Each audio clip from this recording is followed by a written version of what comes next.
We talked a bit about clouds. Let's expand more on the importance of the sky in an image. Keep in mind the simple fact, the sky can completely shift the perception of your image. There are 4 key elements that will define the look of any sky: its overall brightness, its relative brightness, the density of information, and its local contrast. So let's see the impact of different skies on a given scene to see how much it shifts the perception.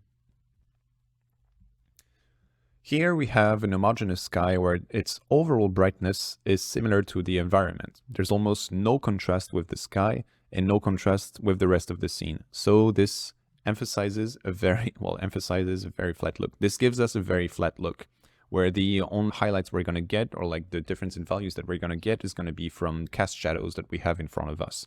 But you can see that the skyline itself is definitely not popping up at all, which is something that, well, we can have some sort of contrast with the color, of course, but this is something that is a bit, let's say, undynamic. And also in terms of, as I was mentioning in different occasions, the dimensionality is that once, or more like the figure-ground relationship principle actually, is that if the shapes of your building are not cut out properly, then you have a hard time understanding where they begin and where they stops. And then it becomes quite complex for the brain to actually understand what the hell is going on. If on the other hand we darken that sky, we still manage to create high contrast and make our buildings pop out, while retaining a simple looking sky that acts as a negative space. So here, the skyline of the building is like way more legible, and we kind of like understand a bit better what is going on. Pushing the brightness the other way, we can have a much brighter sky that almost fades away and have the building popping by being darker rather than brighter. The image feels overall lighter as well, because the sky is like being like a very important aspect in the image in terms of ratio and in terms of perceived element. The brighter it is, the brighter like the overall image will look basically. Another type of sky that we can commonly experience is of a more dynamic type, where you have like geometric trails. Those trails are interesting because they are compositional lines that can make or break your image. As we know, lines are generally not really read, but rather followed. So depending on how your lines are oriented, they can reinforce your composition or actually completely break the existing structure that you built. So what are good or bad lines, you'll ask? Here it really is just a matter of what are the types of elements and directions you want to emphasize in your scene. We talked in the framing part about dynamic symmetry and the idea of reusing parallels of your underlying grid. So here could be like a good example where you could subtly reinforce the underlying grid by having lines that are following the same direction. You can also use those lines to point directly to some elements or be symmetrical to other strong lines in your scene.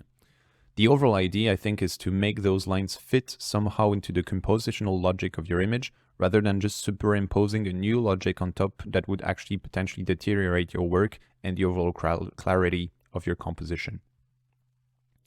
Here is a different type of dynamic sky with what we could call a stratus clouds. Those tend to be much denser and create a sort of pattern-like look.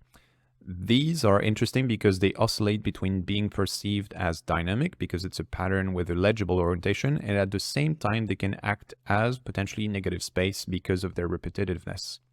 Again, the orientation of the clouds here does play an important role, how it will complement your existing composition.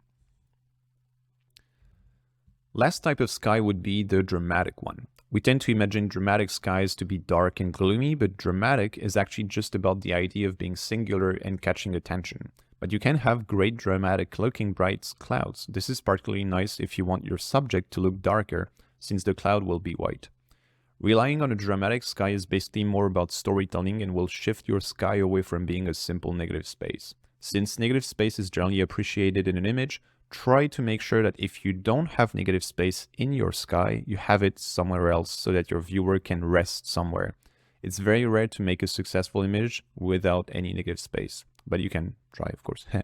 But in case of, like, as I said in the perception part, creating space is very easy. Like, it can be even just a large road with asphalt is a negative space if there's not too much information in it.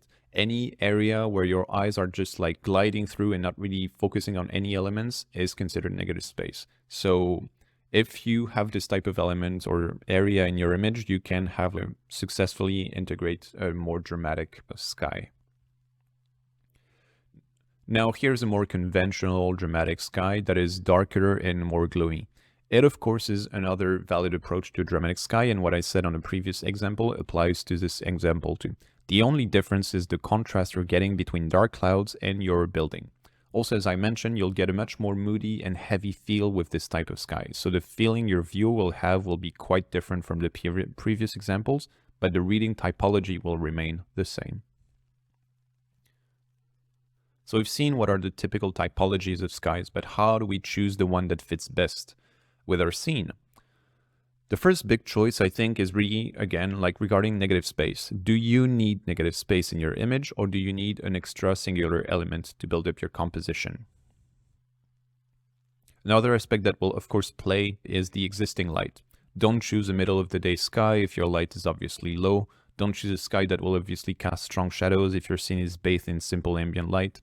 This type of mismatch can create a lot of tension in the eye of the viewer because of how natural it can look. This is why it's always, of course, better to rely on 3D lighting and basically use the backplate that you have rather than changing the backplate in the post-production. But the thing is that it's often, you have like more options, of course, by using the backplate. So just make sure that everything is sort of fitting properly. You can also choose your sky based on if you need directional light or not. So overcast or dramatic sky tend to mask all lights and therefore lead to more ambient light in your scene. Dramatic is a bit like in between because you can have a very dramatic looking cloud and at the same time have light piercing on the other, like around it. So, but just make sure that basically when you look at that sky, you understand that the rest of the lighting in the image makes sense. Your sky should also depend on the geography. Some skies are more common in certain regions of the globes than in others, so make sure you're not like mismatching basically. And last but not least, even though we're not tackling colors yet, depending on the hue you need in your color palette, this can also inform the type of sky you should go for. Skies can have a very large variety of color, from simple, almost block color to nice 2 to 3 color gradients. The overcast, warm, or cold grays, there are like many options to pick from. Now, on a more practical and technical level, some more aspects to keep in mind when inserting a backplate or choosing your sky, but it's more like related to backplate because this is when the kind of errors arrive. Make sure the perspective align properly. Don't put backplates of clouds that have been taken from airplanes, and also make sure to align the horizon line. I often see backplates that have completely different perspective lines, and it creates a very disturbing feeling when looking at the image. You definitely don't want that. Also, make sure to double check your light direction. If you have clouds in your sky, it's easy to understand where is the light coming from, so make sure it is coherent with how your sun is set up in the scene.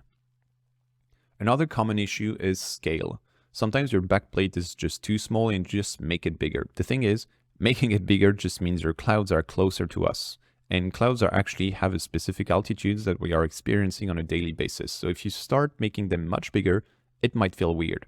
So make sure to put your backplates at the right scale, and if you need more sky, you can expand it using like content-aware tools or blending it with other backplates. Last but not least, and this is a rule for basically any compositing, whether it's the sky, cutouts of people, vegetation, or context integration, make sure you have consistency in terms of resolution and noise. You don't want a pixelated sky on top of your 4K sharp project, and you don't want a very noisy sky on top of your noiseless building. To make an image bigger, just use tools like Topaz Gigapixel to increase the resolution until it's nice. And for noise, either use a noise reduction software, or if you want to add noise, do it on a 50% gray layer set to overlay so that it's done in a non-destructively way. And that way you can sort of switch the backplate easily. With all that in mind, you should be good to go to choose the perfect sky for your image and blend it properly in your scene.